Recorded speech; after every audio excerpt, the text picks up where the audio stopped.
नमस्कार दोस्तों, स्वागत है आपका डेली न्यूज़ एनालिसिस में। This video series is presented to you by Ethic IAS. इस वीडियो सीरीज में हम आपके लिए लेकर आए हैं करंट अफेयर्स जो आपके यूपीएससी और स्टेट एग्जामिनेशंस के लिए बेनिफिशियल रहेंगे।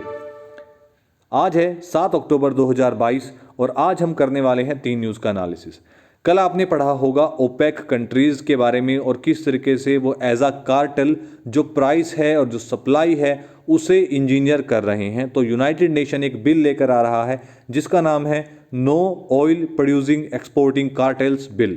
ये आपके जीएस के सेकंड पेपर को टारगेट करता है, इंटरनेशनल अफेयर्स का टॉपिक है। जीएस के थर्ड पेपर को भी टारगेट करता है, इकोनॉमी को ध्यान में रखते हुए। इसके बाद दूसरी न्यूज़ में हम पढ़ेंगे शस्त्र रामानुजन प्राइज़ के बारे में जो अनाउंस किया गया है 2022 के लिए। ये हमारे प्रीलिम्स एग्जाम के लिए इंपॉर्टेंट है। और तीसरा हम पढ़ेंगे एक स्टार्टअप के बारे में जिसका नाम है हर स्टार्ट, प्रीलिम्स एग्जाम के लिए इंपॉर्टेंट है। इस वीडियो में आगे बढ़ने से पहले मैं आपसे रिक्वेस्ट करूंगा कि आप इस चैनल को सब्सक्राइब कीजिए और बेल आइकन जरूर दबाइए ताकि आपको नोटिफिकेशन मिल सके और आप अपने करंट अफेयर का सेक्शन कंप्लीट कर सके। अब बात करते हैं अपनी पहली न्यूज़ के बारे में।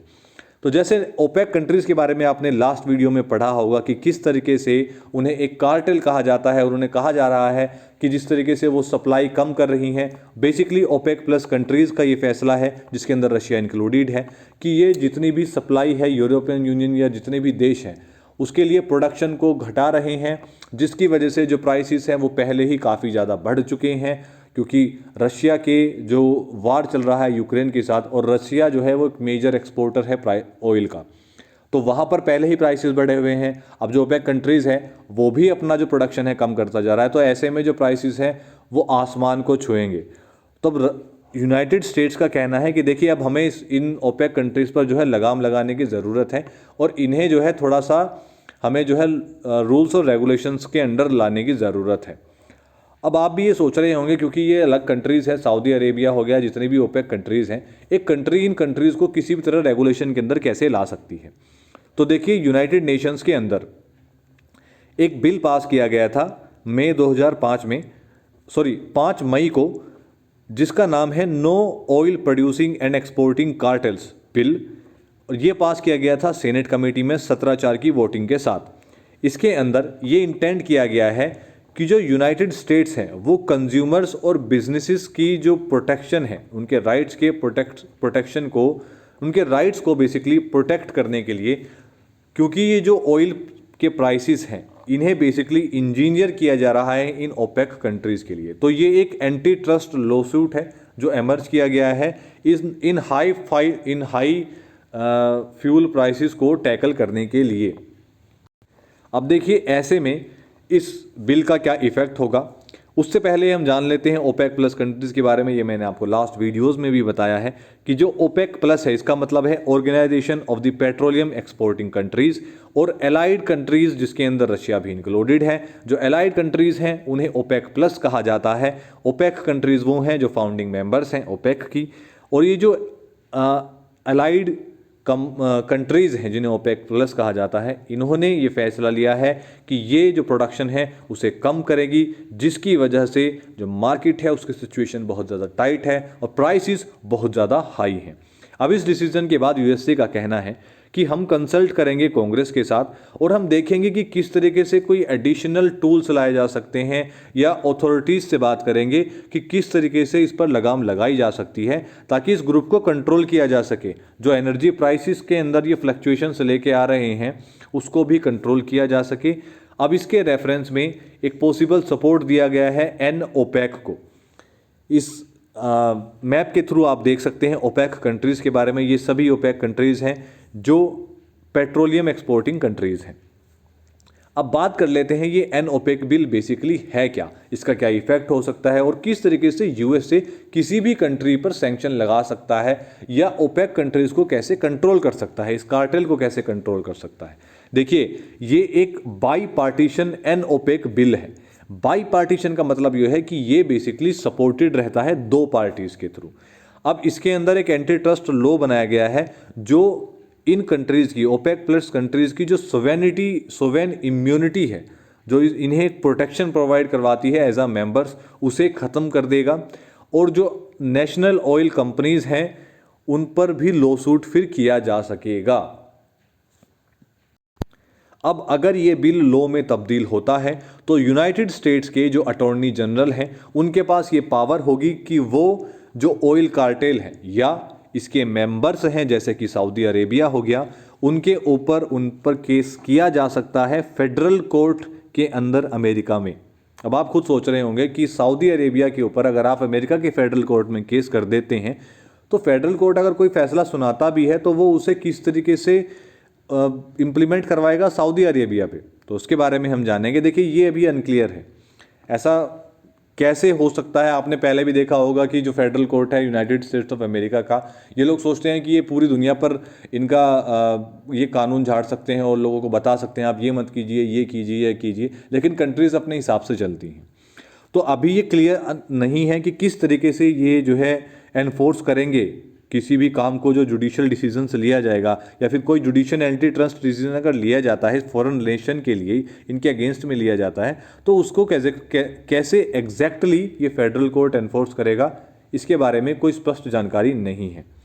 ऐसे सेवरल अटैम्प्ट्स जो हैं एन ओपेक को लेकर पिछले 2 डेकेड में, पिछले 20 सालों में ऐसे कई अटैम्प्ट किए जा चुके हैं, लेकिन चाहे वो सऊदी अरेबिया हो जो कि लीडिंग मेंबर है ओपेक का, या फिर रियाद हो जो कि एक लॉबी है, अब इनके खिलाफ बिल पहले भी पास किए जा चुके हैं लेकिन किसी भी तरीके से उन्हें एनफोर्स नहीं किया गया है। तो हो सकता है इस बार भी ऐसा ही हो, एन ओपेक में हम बिल पास कर दें यूनाइटेड स्टेट्स, लेकिन सऊदी अरेबिया या रियाद या फिर कोई भी जो पेट्रोलियम कंट्रीज, एक्सपोर्टिंग कंट्रीज हैं, उन पर कोई फ़र्क ही ना पड़े।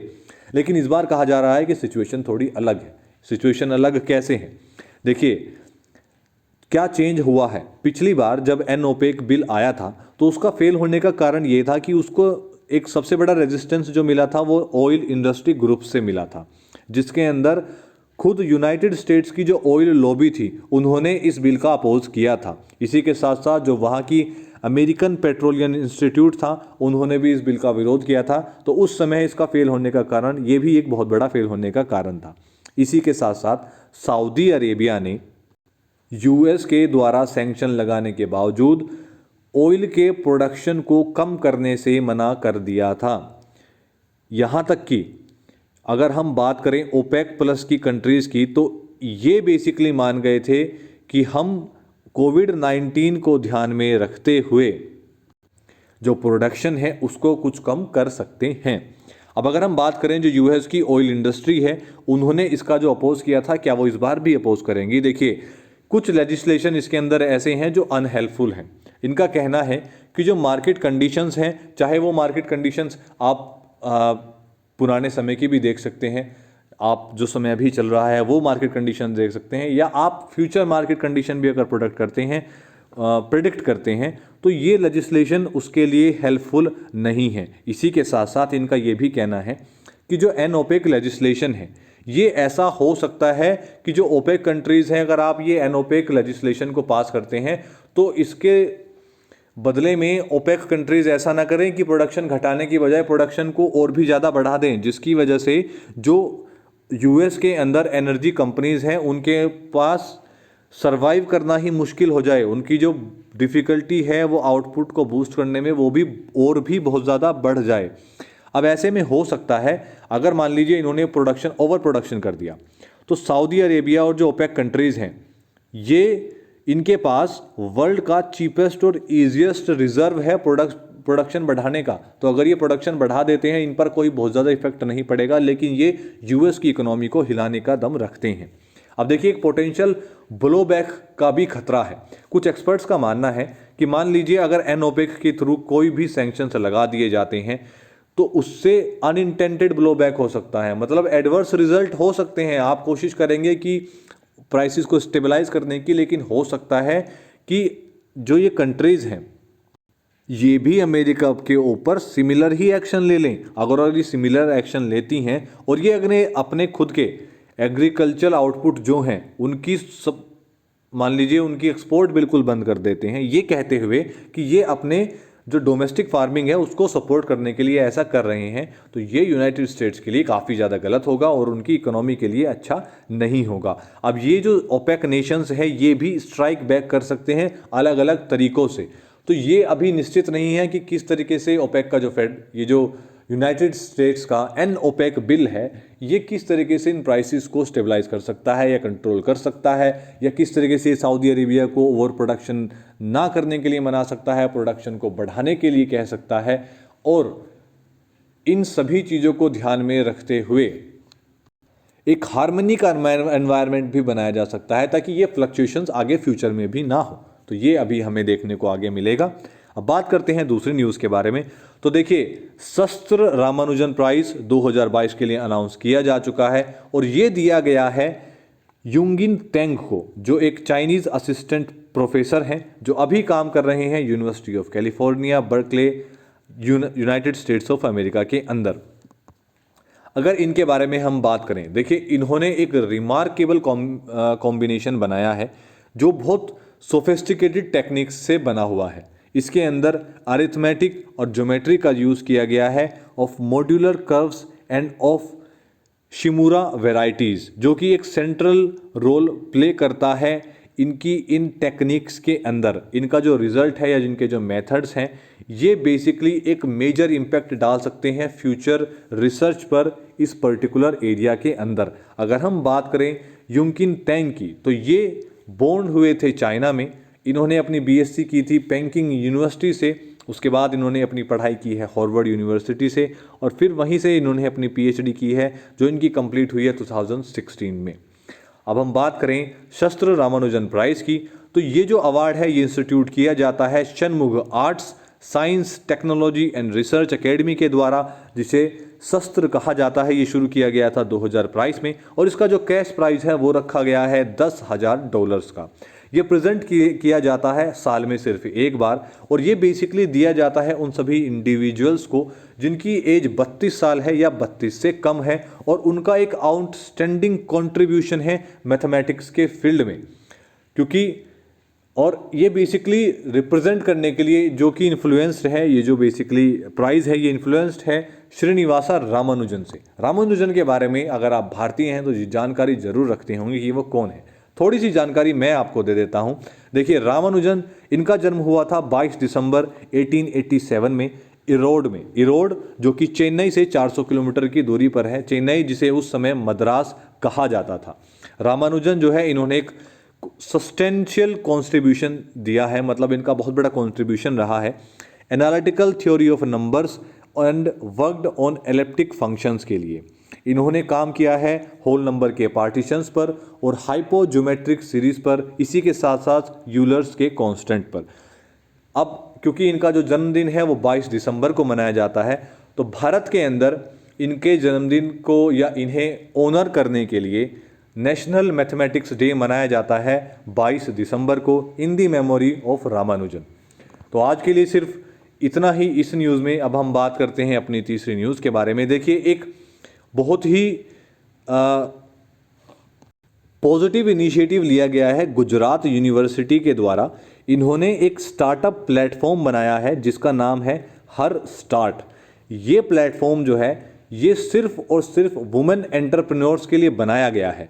इसके अंदर फाउंडेशन स्टोन रखा गया है कि जो ट्राइबल डेवलपमेंट और एजुकेशन से रिलेटेड गवर्नमेंट के अंदर स्टार्टअप्स किए जाएंगे, वुमेन एंटरप्रेन्योर्स के लिए इन्हें मदद दी जाएगी। और इसे लॉन्च किया है हमारी प्रेसिडेंट मैडम ने।